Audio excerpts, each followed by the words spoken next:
Keynote address on From Digital Empowerment to Sustainable Development, Lessons from India. And this keynote address, ladies and gentlemen, is by the Sutradhar and the Vastukar of the Digital India program, our Honorable Minister. I would like to request Shri Ravi Shankar Prasad ji for the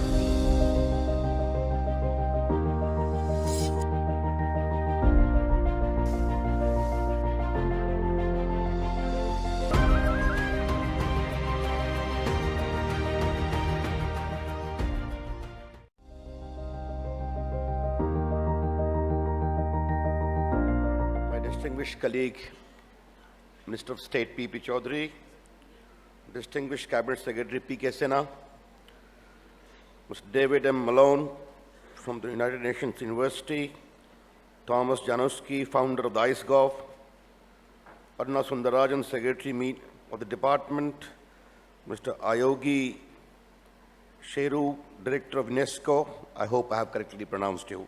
If there is a mistake, forgive me.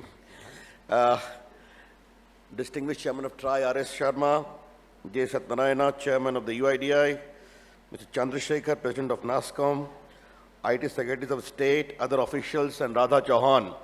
I must name you and your team. You have done a good job. My very warm greetings to 60 delegates, from 60 countries with the traditional Indian welcome. Namaste. This namaste is not only a typical Indian greetings. There is a philosophy behind it. This is you and this is me.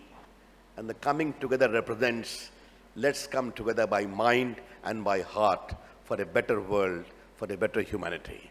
That's what namaste represents.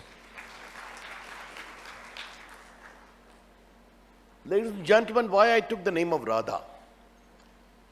Let me, at the very outset, tell you something very interesting about India.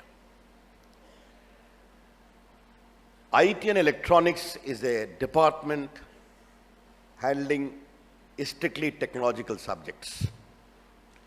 Obviously, my other profile is the Minister of Law and Justice. And the senior-most civil servant in the department is Aruna Sundarajan, who is a distinguished woman officer. Radha Chauhan heads the MyGov, again a distinguished woman officer. And NIC, which is the backbone of India IT Connect, is again headed by a distinguished woman scientist, Neeta Verma. This is a very textbook case of empowerment of India. And why I say so, ladies and gentlemen, Indian IT company has been the toast of the world. They are present in 200 cities of 80 countries, giving value addition to more than 75% of the 500 Fortune companies, seeking to change the profile of India, employ directly 3 million people, 1/3 are women. Therefore, Indian IT initiative is a great example of women empowerment. India is a very ancient country of only 7,000 years of recorded history, but very young and modern. 65% of Indians are 35 years and below. We draw upon our heritage for wisdom. Don't forget, zero was invented here. The complicated grammar of geometry was written here. And yet we have moved on in quest for a better world, in quest for a mutually collaborative world. And today, ICEGOV being held in India is again a reaffirmation of the classical Samvad tradition of India. Let us debate, let us dialogue. And this emerged from the great philosophical heritage of India as reflected in the famous Rigaveda, Ekama Sadavipra Bahuda Vadanti. Truth is one, wise men interpret it differently. You have your own perception of truth, I have my own. You seek your own path, I will seek my path. You respect my path, I will respect your path. Because in the ultimate analysis, your path and my path merges at the same destination, wherein lies the ultimate truth, infinite, eternal, permanent, in quest for a better world and better human being. That has been the philosophical tradition of India. And ICEGOV is going to debate, going to discuss many of the agendas you know very well. I wish you good luck. But what has impressed me the most, ladies and gentlemen, is the theme which you have selected, building knowledge from digital government to digital empowerment. This theme resonates with our own commitment of digital India. Under the transformative leadership of our Prime Minister Narendra Modi, India is involved in some very transformative programs. Digital India, Make in India, Skill India, Startup India, Stand Up India, Smart Cities, all are powered by technology, designed to make India a more empowered society and Indians a more technologically enabled and informed Indians. That is our fundamental commitment, which we are encouraging and fostering. And the benchmark for this was laid down by our Honorable Prime Minister when he was campaigning to get elected as the Prime Minister of India by the people of India, and which he got elected by a massive majority. He coined a very powerful slogan, IT plus IT is equal to IT, which means information technology, IT, plus India's talent, IT, is equal to India tomorrow, IT. That is the slogan he coined as a great enabler and inspiring movement to make India a technologically better society. What is the fundamental philosophical postulate of this whole movement, ladies and gentlemen? The fundamental philosophical postulate is banking the unbanked, funding the unfunded, securing the unsecured, pensioning the unpensioned, taxing the untaxed, and giving voice to the unheard, educating the uneducated. These are some of the fundamental postulates of Digital India and other accompanying movement which we have unleashed. How we are doing it? By the simple application of digital technology. On 28th of August 2014, we usher in a mission mode movement, banking the unbanked. All those who are not having bank accounts must have their bank account. And in a short span of 6 months, we opened 115 million bank accounts, which became a Guinness Books of Record. And now the number has swelled to 275 million.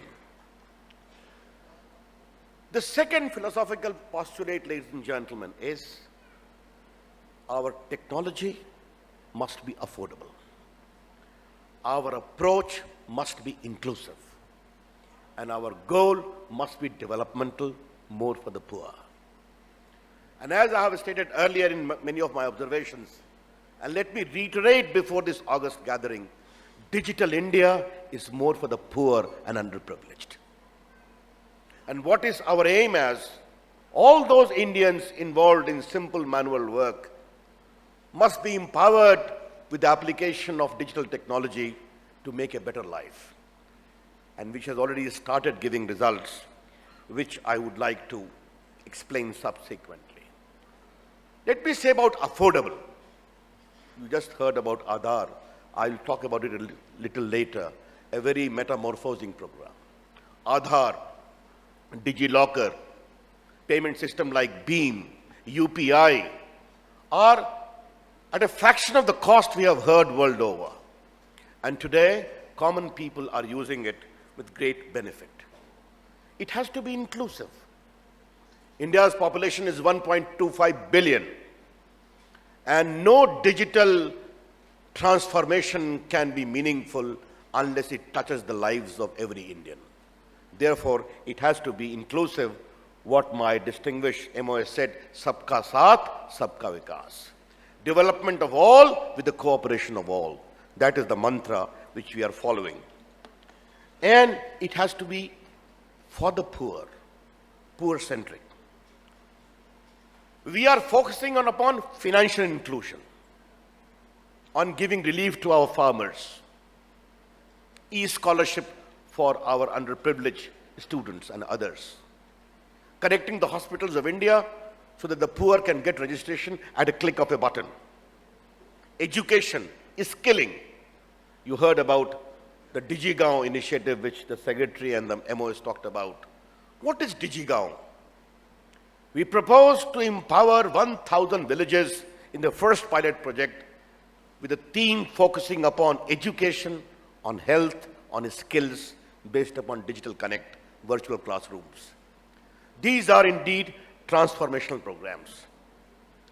And I would like to emphasize to my distinguished guests who have come from outside today that UN has fixed 17 goals for sustainable development, ladies and gentlemen. Digital India is a living and live example as to how, by technological spread, you can usher in sustainable development. And I would like the delegates present here in the coming 3 days to coolly reflect upon it. Ladies and gentlemen, what is the digital profile of India?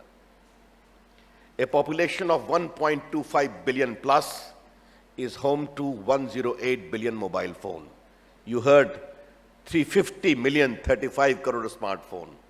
What is a smartphone? A moving computer. Now even a rickshawala or a carpenter or a mason has a passion that he will take only a smartphone because he knows a smartphone is a storehouse of information. That is how it is working. We have got 1.12 billion Aadhaar card. What is Aadhaar?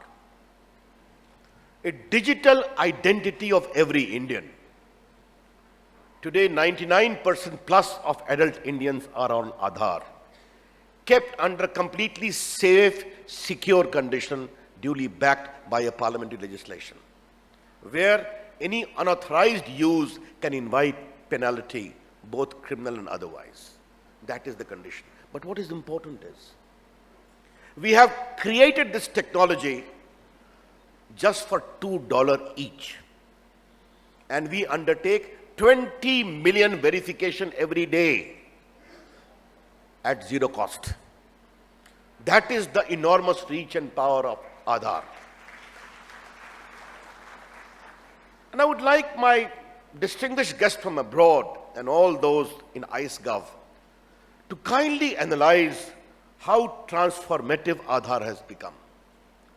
Today, close to 490 million bank accounts are seeded to Aadhaar. My distinguished Minister of State talked about JAM. What is JAM? Jan Dhan I talked about, Aadhaar I have talked about, mobile phone I have talked about. We linked the account of the poor people with their mobile phone, verified by the Aadhaar, and started delivering their subsidy directly to their bank accounts to remove ambiguities, pilferage, and fictitious claimants. And how much we have saved? More than $8 billion, 49,000 crores in the last 2 years. Because we believe digital governance is good governance. Digital delivery is faster delivery. Digital accountability is effective accountability. The Cabinet Secretary talked of the change from the e-governance to the m-governance. He raised a very valid point. But my take as a minister is different. In India, we are experimenting with new technologies and laying the foundation of new ground rules. We did not know in India when we metamorphosed from E to M, because mobile governance by its own logic has become the most important component of good governance. And I think that is there for the world to see.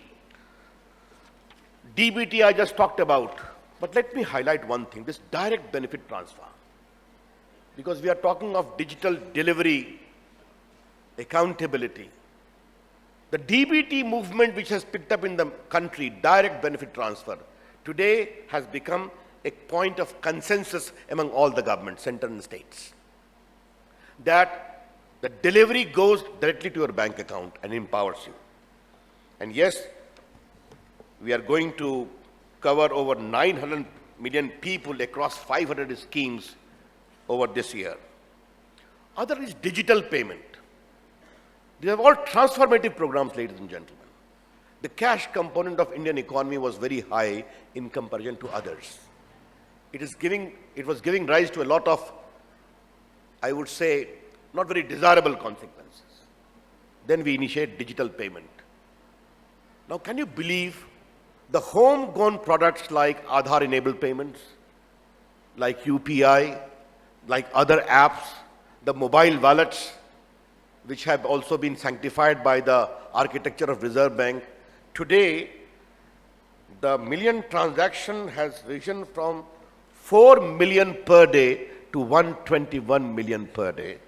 And the overall annual growth is 1,200% in the last 3 to 4 months. Can you just believe it, how fast India is changing? And our whole idea is to usher in 25 billion transactions in the coming financial year. Now, from farmer to e-marketplace, to e-hospitals, to scholarship, to biometric attendance, why MyGov is important? Engagement with the people of India. We don't engage with people only during elections. We also engage constantly with them. Today, 40 million Indians engage on a daily basis with our government, with me, with our people, with the Prime Minister. That is the scale we are working with. Common Service Center has been talked about much. I must tell you, I am fascinated by them. And I insisted, called some of them in this conference. Give them a space, give them respectability. Because all of you debate, it's your right. But they execute on the ground. And the powerful manner in which they have replicated the digital delivery, they are delivering 300 services in nearly 200,000 kiosks of India, what we say common service centers. And I involved a very special program. Devyani is sitting here, that some of the most deprived women will be commissioned into training for launching common service centers. About 300 very poor, deprived Dalit women had come, and how they are changing their life.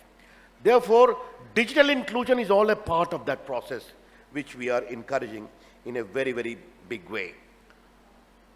Social media is important. And since many delegates have come from abroad, you must know the vision of Narendra Modi government. All the ministers are on social media. We take complaints on social media. We are on Twitter. We are on Facebook. And therefore, you'll be happy to know that Facebook has the biggest presence in India after USA. So is Twitter. All the technology are enjoying in India. They're not only headed by Indians, India is also a big market for them. We completely believe in the freedom of social media because India is a democracy governed by the rule of law and constitution, subject to reasonable restriction which our constitution provides for. Ladies and gentlemen, what is the general larger commitment of the government of India and the people of India as far as internet is concerned? Internet is one of the finest creations of human mind. It must be available for all and should not become the monopoly of few. Therefore, we have clearly stated, and I have repeatedly articulated, the right of access must be without discrimination. And if internet is one of the finest creations of human mind, in order to become truly global, it must have linkage with the local. Local ideas, local culture, local views must also be reflected on the internet. And thirdly, it is very important, if right of access is to be given due encouragement, all those who have contributed in the evolution of internet must be involved, and therefore we very strongly articulated the idea of multi-stakeholder model as far as internet governance is concerned. Because in the development of internet, the academia, the scientific community, the civil society, the universities, the government, all have contributed.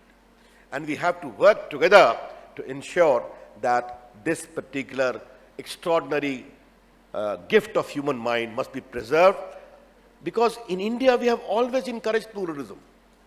Diversity has been the essence of India. All those who have sought to create what India is, what scientific contribution is, must be involved in that process. That's what we have done. There is two issues more I would like to flag, ladies and gentlemen. India would be a voice of moderation. India's would be a voice of reason. India's would be a voice of assimilation as far as internet discourse is concerned. But let me make it very firmly clear, India's would be a voice of assertion in favor of those who are digitally deprived. India's would be a voice of assertion in favor of those who are digitally discriminated. Because Digital India is designed to bridge the divide between digital haves and digital have-nots. I think this is very important that we understand through digital technology, we are creating an equal world. And why I am very committed about it, ladies and gentlemen, as an activist from my student life, I have seen the world grapple with various ideologies in quest of equity, in quest of growth, maybe from Marxism to socialism to our abiding philosophy of Gandhism and to many other ideologies. I have respect for all. But a new kind of ideology is emerging without creating ideological barriers from the digital technology. A more empowered human being, a more informed human being, a more enlightened human being, and a more assured human being. That is what the view we think digital technology is there to offer. And Digital India is designed to make that process more sacrosanct. Yes, if internet has to remain powerful and meaningful, it must be safe and secure. And I'm happy Mr. P.K. Sinha, the distinguished cabinet secretary, talked about cyber security. Few people are abusing digital technology for terrorism, for hatred, for extremism. That we need to work together. And Mr. Maloney rightly pointed out how two gentlemen disrupted your entire payment system in Canada. But we have not to be unduly worried about it. My take is always, we have to go for information highway. In the same manner, occasionally accidents do take place on national highway or big international highway. It doesn't mean you stop making them. You only caution, tighten your seat belts more, takes precaution more, have a speed limits more. I think if that collaboration we are able to do in a multi-stakeholder model and the world over, some of these challenges will be surely addressed. I always feel, as the PM has rightly said, cyber war is akin to a bloodless war. And the civil society need to take care of that. Today, I'm going to make an announcement that India is willing to have the widest cooperation world over in the quest of cyber security. We are reaffirming our own walls in a very big way, from cyber coordination center to cyber training to cyber drills. And let me tell you, ladies and gentlemen, I see cyber security as a great potential for employment. We also wish to improve human resource in a very big way. We have got a big scheme of PhDs in the field of electronic manufacturing. I wish to tell you, India is emerging as a big hub of electronic manufacturing. In the last couple of years, we had nearly almost $25 billion plus investment in electronic manufacturing. In the last 2 years, about 72 mobile manufacturing plants have come in India, 42 mobile manufacturing and about 30 component manufacturing. We are pushing electronic manufacturing in a very big way. And the Indian digital economy is going to become a $1 trillion economy in the coming 5 to 7 years. So India is not only creating digital inclusion, India is also laying the ground rule for a very promising business proposition. And when I say digital economy, I mean communication, I mean electronic manufacturing, I mean IT and in IT-enabled services, I mean e-commerce, which is booming in India, and also the cyber security initiative with all its ramifications.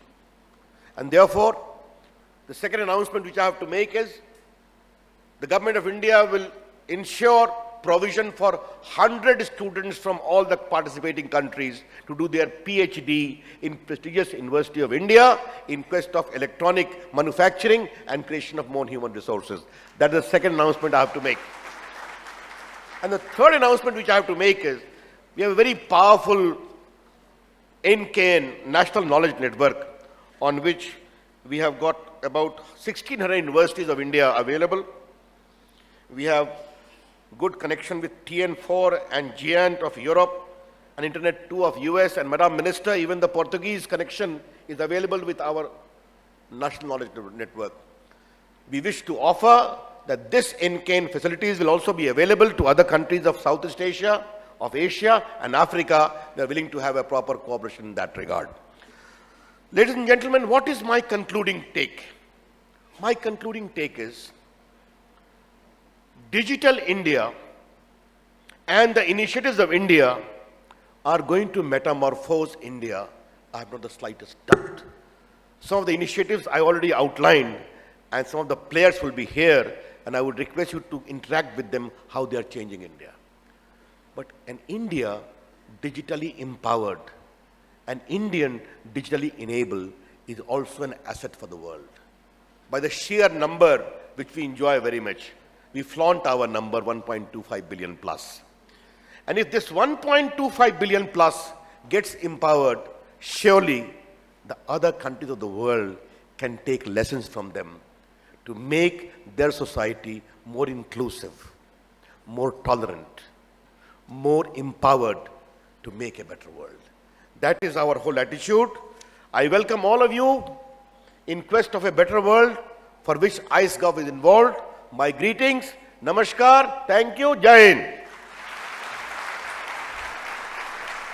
Thank you so very much, Honorable Minister Sir, for sharing the bigger vision of Digital India, and through that the bigger commitment and the larger commitment which the Government of India has towards improving the life of 1.25 billion population and extending them a good life. It's all about India, it's about our Bharat, it's about creating a better, safe and secure world, and India is ready to take the leadership role towards it.